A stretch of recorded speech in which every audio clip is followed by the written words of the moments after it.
दोस्तों, आज महेश भट्ट का जन्मदिन है। महेश भट्ट का जन्म 20 सितंबर 1948 को हुआ था। एक भारतीय लेखक, फिल्म निर्देशक, निर्माता और पटकथा लेखक हैं जो विशेष रूप से हिंदी सिनेमा में अपने काम के लिए जाने जाते हैं। उनके शुरुआती दौर की एक बेहतरीन फिल्म सारांश 1984 है, जिसे 14वें मार्च को अंतर्राष्ट्रीय फिल्म समारोह में दिखाया गया था। यह उस वर्ष के सर्वश्रेष्ठ विदेशी भाषा फिल्म के लिए अकादमी पुरस्कार के लिए भारत की आधिकारिक प्रविष्टि बन गई। 1986 की फिल्म नाम उनकी पहली व्यावसायिक फिल्म थी।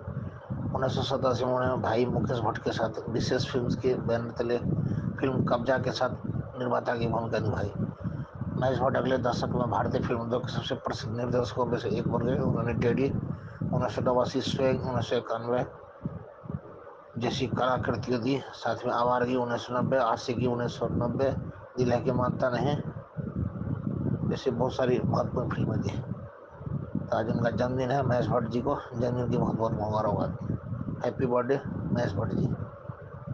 চিকিৎসা, পরীক্ষা নিরীক্ষা ও সৌন্দর্যের একমাত্র ঠিকানা doctors diagnostic institute and Baharampur skin care.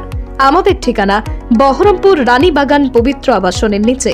যোগাযোগ নম্বর 9733570200 অথবা 9475392653।